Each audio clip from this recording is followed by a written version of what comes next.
So this week, right, we got the 50th chapter of LeBron versus Steph, one of the NBA's greatest rivalries of the century. LeBron's had plenty of historic rivals, right? You think about LeBron versus Kobe. You think about LeBron versus Kevin Durant. You think about LeBron versus the Celtics.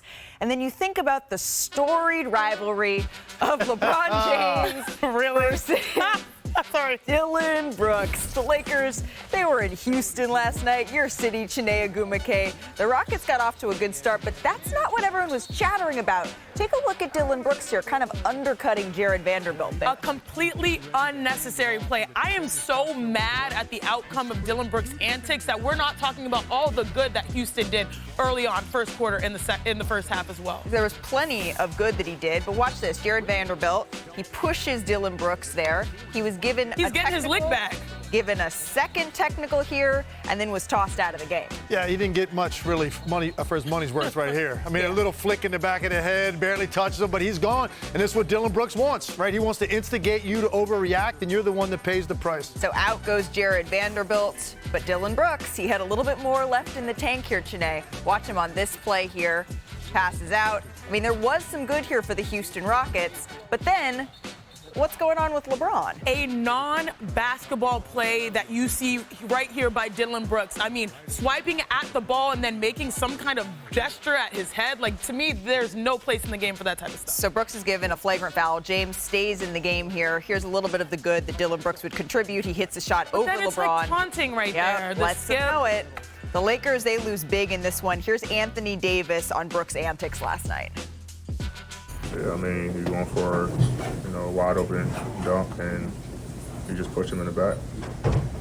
So it's not a safe play. Guys get hurt like that. You got to know the type of player he is. He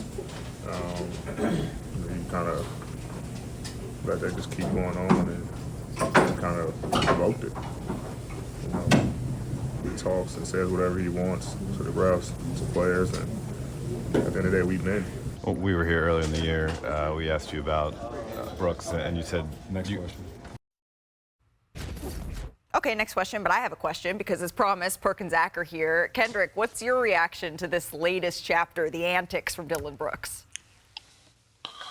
The push in the back with Jared Vanderbilt, yes, it was unnecessary, but I don't want to hear anything about what Dillon Brooks did as far as his antics. Let's talk about how Dillon Brooks set the tone with his tenacity. And let's talk about how the Lakers weren't ready, knowing that they were walking into some beef. The Rockets were ready to make hamburgers, and they did. See, here's the thing, right? We saw LeBron James and Ime Udoka get into it in the Crypto.com arena. We know the history between LeBron and Dillon Brooks since last year, right, throughout the whole course of the postseason. So this was expected. They just didn't match the energy. And my thing is this. We're not going to sit up here and talk about his antics. Let's talk about what he brought to the table and what he brings to this Rockets organization, and that's tenacity. He's been playing hell of a basketball, and he knew that they were geared up. I think, the Lakers and them are, 9th and 10th for us in the West? They might have to see each other in the play-in tournament. They know it's tension. Zach, are you with Perk on this? Look, I'm sorry, Perk. I get what you're saying, and yes, the Lakers have much bigger problems than Dillon Brooks, but there's a difference between the antics, as we're calling it, talking trash, getting in people's face, going chest to chest.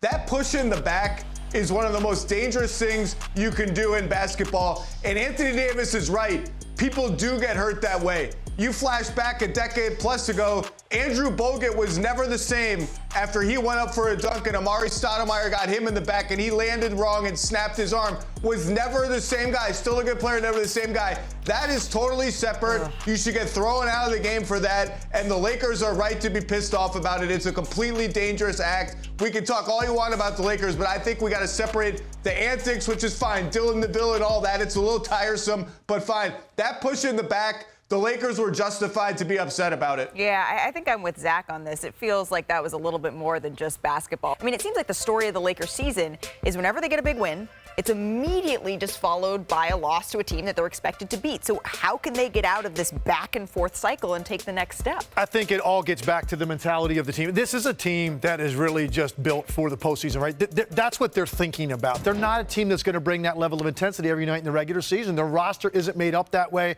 They're not a good good enough three-point shooting team to like win those trade baskets type of games, which is what the league has a lot of nights. They're not going to win those. So you've got to come with that mentality to be bigger, more physical, take advantage of the weapons they have to differentiate them from their opponent. And they just don't show up like that. They can still get up for the big games. You saw how hard they played in the Warriors game the other night, like those marquee games, spotlight type games. They'll get up for those. But then they get a team like Houston coming in that, look, they play hard. Houston does compete, and you've got to be ready, and you can take it from them early and kind of take their will if you can do it. That's not who the Lakers are. They're a team that's just going to muddle through the regular season and expect to be able to put forth some sort of run in the second half, maybe after a move. They can't muddle too far, though, because they don't have the ability to just climb back up. Yeah, and you can't muddle through an 82-game season, and you're absolutely right. The Lakers are built to be more physical, especially with the way AD has been playing, and even LeBron James being a point forward. They're built to be bigger, right? But then they run into the Houston Rockets, who are small. Yeah. I mean, their center that we talk about is Alperen Şengün, who's basically having his way with the entire NBA in an impressive way. I really, really disagree with Perk on this. I think Dillon Brooks, no one is a bigger fan of the Houston Rockets than myself here at ESPN. That is true. I support Dillon Brooks becoming a Rocket, but I do not support the way they win and how he handles those situations like we saw. Yes, we know there's a history with LeBron James. Yeah, we get that. But still, those are dangerous plays, and I think anybody that supports the Houston Rockets would not support those types of plays. Right. Even though they help you win. The game was lost early on, and that's the story of the Lakers. The Lakers, they come out, and they don't do well in first quarters. And the Rockets, they've been playing so well. I mean, we're not talking about Cam Whitmore. We're not talking about the first half fast break points. We're talking about these antics. And to me, it's more about the Lakers' ineptitude in the first quarter. It's also about them being 15th in defense and 21st in offense. They're a middle-of-the-pack team. Like you mentioned, they get up for the big games, but that's sometimes not enough runway for them to run it back twice in back-to-back years. Right. Perk, it sounded like you wanted. Go ahead. Yeah, Shanae, I never said I supported Dillon Brooks for his antics. I'm talking about the tenacity that he brought for us getting into LeBron James defensively. I watched that entire game yesterday. He brings a certain type of tenacity. I didn't never say that I support him pushing Jerry Vanderbilt in the back or swiping LeBron. I said I didn't want to talk about that. I wanted to talk about how great the Rockets played, and Dillon Brooks did play some excellent basketball yesterday, and he has played excellent basketball all season long. Right, but it's so when the Lakers... Go ahead. Go ahead.